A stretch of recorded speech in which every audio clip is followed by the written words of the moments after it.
I watched her documentary before she ever became big. I think I seen it on PBS, on Channel 13. You can tell she was a rough. She had anger problems. She was not ladylike. She was nigga boy, tomboy. And she, nigga, she went through the process and corrected what needed to be corrected to represent what a champ is. She ain't no Layla Ali. None of our new youth are what our old stars used to be. They got their own mind, they got their own identity. So homie, they picking on Claressa.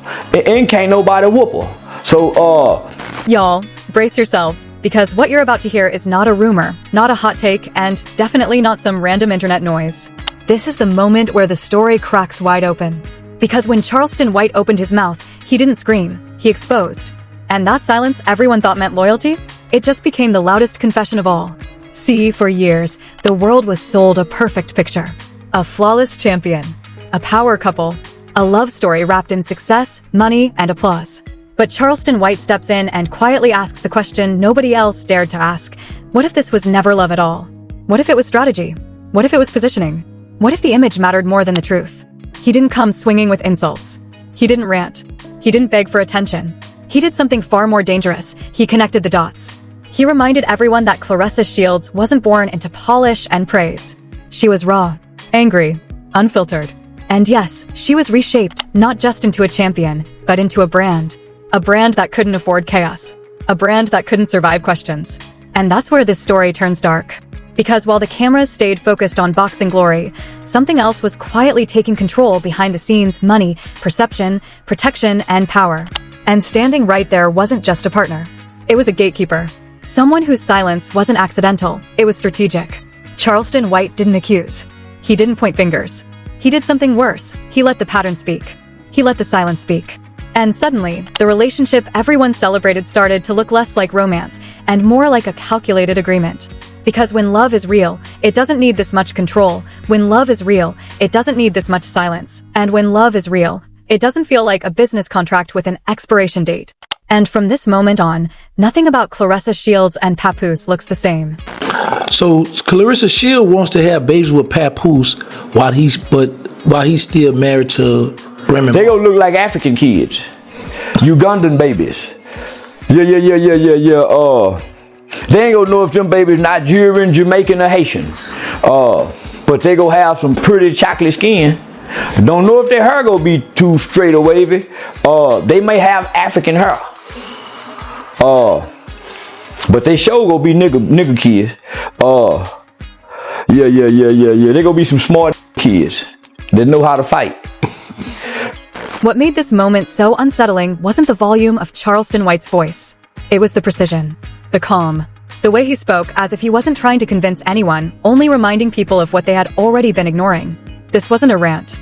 It was a reframing. And once that reframing began, the entire narrative around Charleston White, Claressa Shields, and Papoose quietly started to collapse. Charleston White didn't challenge Claressa's talent. He challenged the system that wrapped itself around it. He didn't deny her greatness. He questioned how carefully that greatness had been protected. Because to him, the most dangerous thing in modern celebrity culture isn't failure. It's immunity. When someone becomes so valuable to a narrative that questioning them feels forbidden, that's when the real control begins. He pointed out something most fans missed. Claressa's rise wasn't just about power and discipline. It was about refinement, image correction, narrative management. Not because she wasn't capable, but because the brand surrounding her couldn't afford unpredictability. The public saw dominance. What they didn't see was insulation. Fights chosen carefully. Risks managed quietly. A public persona that looked raw, but moved with calculation. And then Charleston shifted the focus, not to the ring, but to the perimeter. To the people standing close enough to shape access, influence, and silence. That's where Papoose enters the frame, not as a romantic figure, but as a stabilizing force in the public story. Not loud, not confrontational, always present, always quiet. The kind of presence that never draws attention to itself, yet never leaves the picture. Charleston White didn't say Papoose controlled Claressa. He said something more subtle. He described a dynamic where protection and dependence start to blur, where the person shielding you from criticism also becomes the filter through which criticism never reaches you. And in those situations, silence isn't passive. Silence becomes policy. That's when the relationship stops looking like love and starts looking like alignment. Charleston suggested that this wasn't emotional. It was functional. Claressa needed stability, credibility, and insulation from chaos. Papoose needed relevance, proximity to power, and renewed visibility. Together, they didn't just look strong, they looked safe. And in an industry obsessed with optics, safety is currency. This is also where Remy Ma re-enters the conversation, not loudly, but pointedly. Charleston White framed her absence not as coincidence, but as incompatibility with control. Remy Ma, in his view, was never someone who could be managed quietly. She spoke back. She challenged narratives. She didn't fit neatly into an image that required silence over confrontation. And when systems can't control a variable, they remove it. Charleston didn't accuse anyone of plotting. He described patterns. How certain voices get amplified, while others get phased out. How stories evolve not because truth changes, but because usefulness does. And in this evolving picture, Claressa wasn't just a fighter. She was an asset. An image that needed to be preserved at all costs. Midway through the conversation, Charleston White addressed the one thing that kept coming up online: why Papoose never spoke. Why he never defended himself aggressively. Why no former partner ever publicly dragged him first. And that's when he delivered the line that quietly shifted everything. Yeah, that nigga Papoose. And this is why I say that. You ain't never heard no hoe come out and say nothing bad about him first. Even when this hoe was doing wrong, he wasn't running to the internet bashing him. And he don't speak much. He's a man of silence, so that means his words are important to him. I done seen him get with 2 women, and it seemed like he brought the best out of both women. Yeah, I don't know too many niggas that go hold their girl down when they go to jail. That silence wasn't framed as innocence. It was framed as discipline. And discipline, Charleston implied, is often mistaken for morality. When someone never reacts publicly, people assume there's nothing to react to. But in reality, it can mean they understand the value of restraint better than anyone else in the room. From there, the conversation darkened. Charleston White began talking about what happens when careers peak, but identities plateau. When public relevance fades and proximity to power becomes the fastest way back into the spotlight. He didn't say Papoose used Claressa. He said opportunity has a way of finding people who are ready for it. And when 2 needs align, security on one side, access on the other, people call it love because it sounds better than strategy. He pushed the idea that Claressa's world had slowly shifted. Less about boxing, more about optics, less about risk, more about preservation. And in that environment, anyone who questioned the direction wasn't just disagreeing, they were threatening the system. Charleston also aimed his criticism outward, toward the industry itself. He questioned why so many voices that champion empowerment went silent when scrutiny mattered. Why media outlets repeated the same safe narratives. Why critique was dismissed as jealousy or hate. According to him, silence at that scale isn't neutrality, it's cooperation. The more he spoke, the clearer the pattern became. Control doesn't arrive loudly. It settles in. It disguises itself as protection, as loyalty, as love, until the person at the center no longer recognizes where their autonomy ends and the system begins. Charleston White then made one of his most uncomfortable observations. That repeated physical damage, fight after fight, injury after injury, creates vulnerability. And vulnerability is when dependence becomes profitable. When the need for stability outweighs the desire for independence.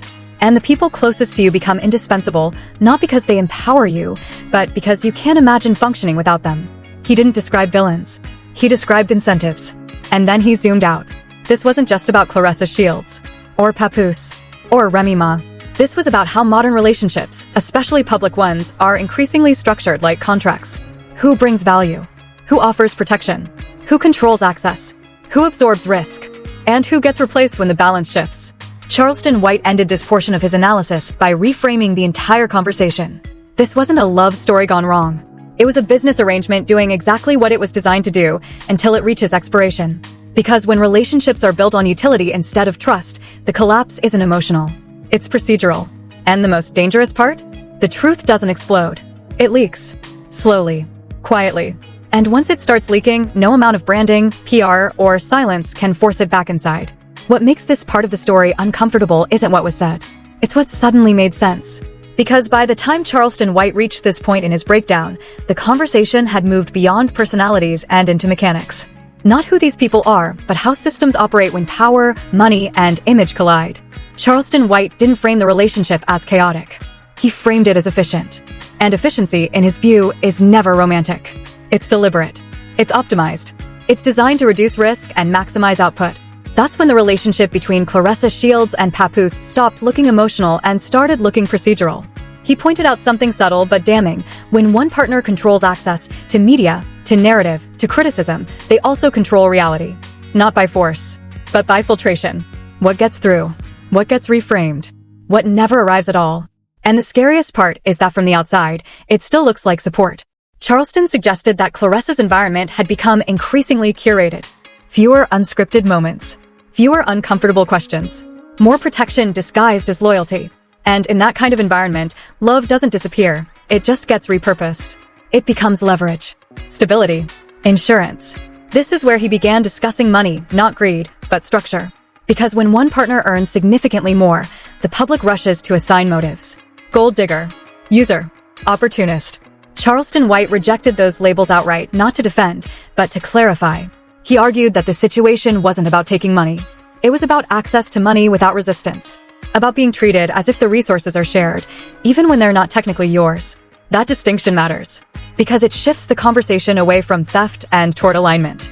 And alignment, Charleston implied, is the foundation of most modern power relationships. You don't need ownership when you have influence. You don't need authority when you have proximity. That's when he paused and addressed the question everyone keeps asking, but few want answered directly. She also makes more money than him, similar to Remy Ma. So would you consider him a gold digger? No. A player ain't never been a gold digger. That nigga's a player. Nigga, that smooth player, nigga.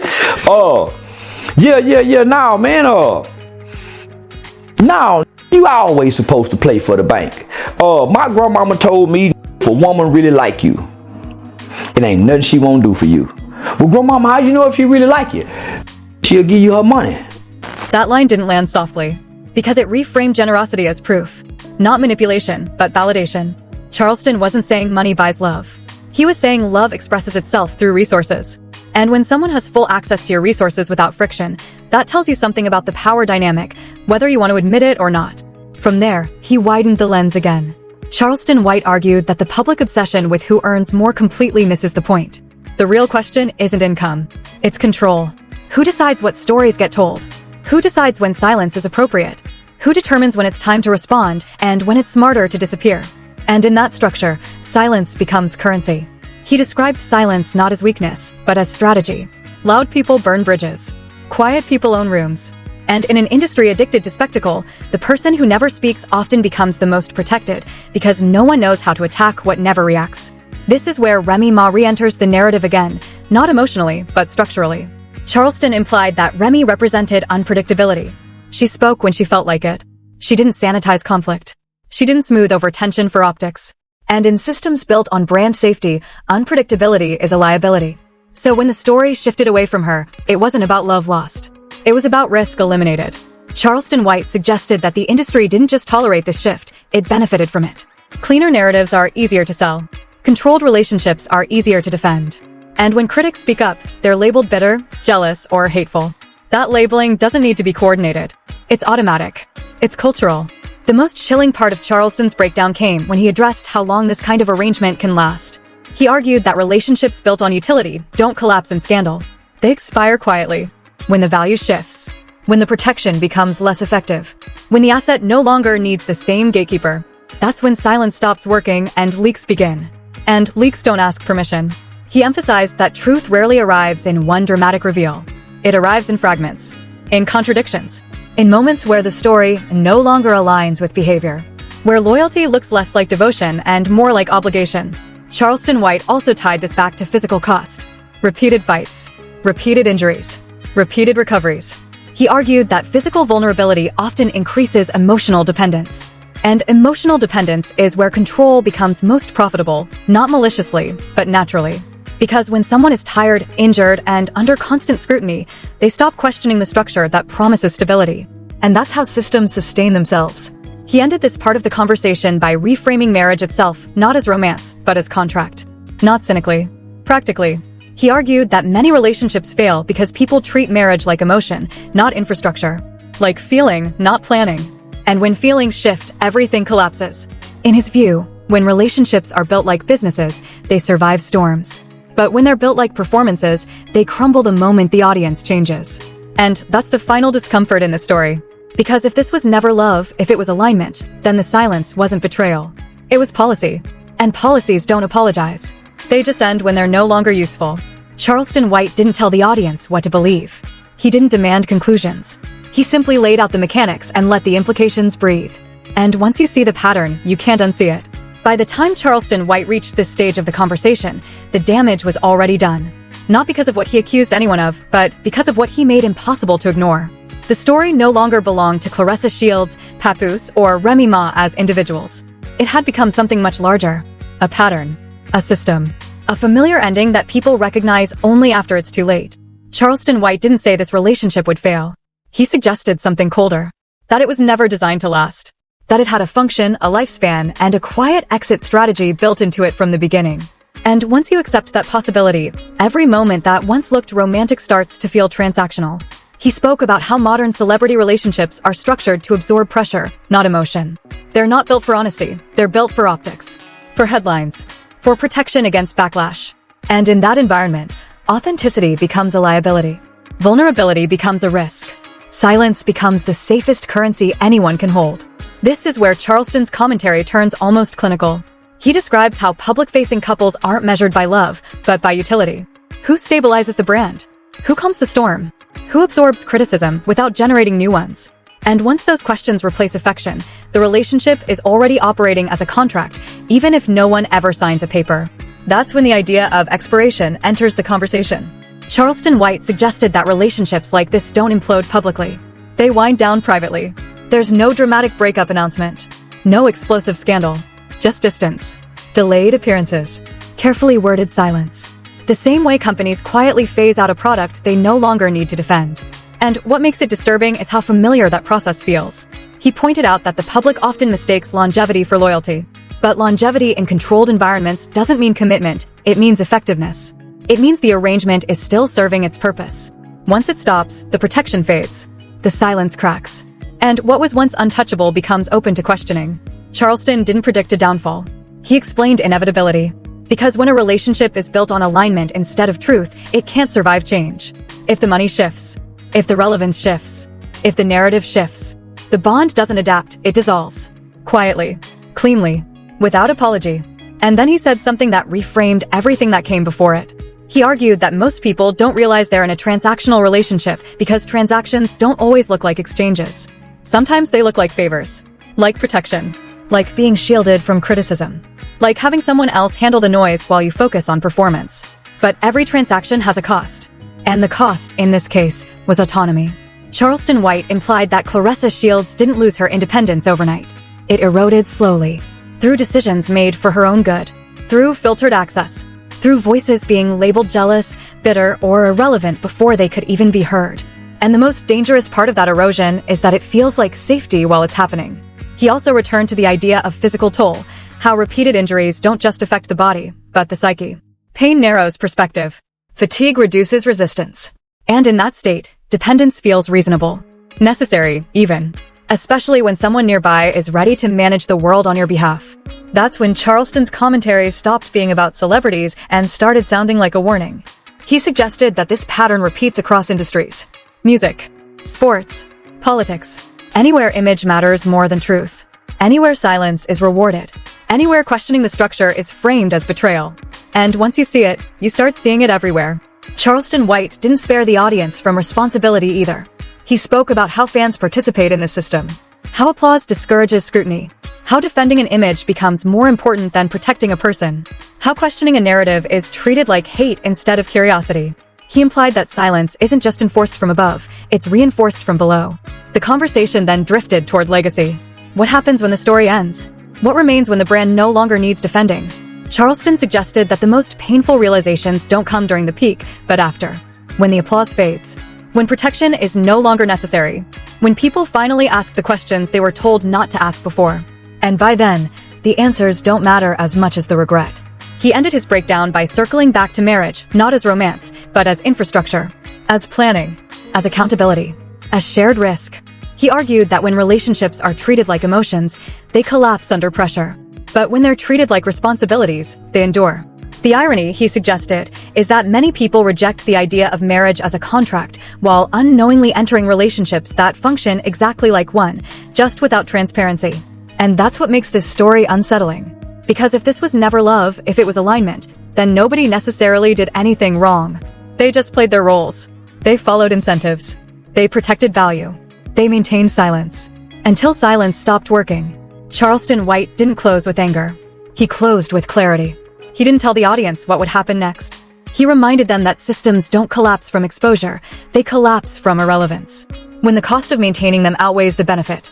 And when that moment comes, the truth doesn't need a microphone. It leaks. It circulates. It waits. Because in the end, silence is only powerful while people still believe it means something else. And this is where the story stops being entertaining and starts being uncomfortable. Because once the noise fades, once the clips stop looping, once the defenses go quiet, what's left behind isn't a villain or a hero, it's a pattern. A familiar one. The kind that looks glamorous from a distance and hollow up close. What was sold as loyalty now feels like obligation. What was framed as protection now looks like control. And what people once called love suddenly carries the weight of a transaction that finally reached its limit. This is the moment the audience has to decide whether silence still sounds noble or whether it's starting to sound rehearsed. Because silence doesn't just protect people. It protects systems. It protects arrangements. It protects narratives that only work as long as nobody asks the wrong question at the wrong time. And when those questions finally slip through, everything built on image starts to tremble. There's a reason the story never ended cleanly. There's a reason answers arrived in fragments instead of confessions. There's a reason no one wants to say too much, too fast. Because once the illusion cracks, there's no way to glue it back together without admitting what it was made of in the first place. Power. Dependence. Fear of losing relevance. Fear of losing access. Fear of losing control. And that fear is louder than any accusation. What makes this tragic isn't the fallout. It's the realization that the warning signs were always there, hiding in plain sight. The quiet exits. The filtered truths. The voices that disappeared instead of being heard. Betrayal doesn't always arrive with shouting. Sometimes it arrives calmly, professionally, with a smile and a strategy. So now the question isn't who is right or wrong. The question is who benefited while everyone else stayed quiet. And more importantly, who pays the price when the arrangement finally stops working. Because stories like this don't end when people stop talking. They end when the truth no longer needs permission to be heard.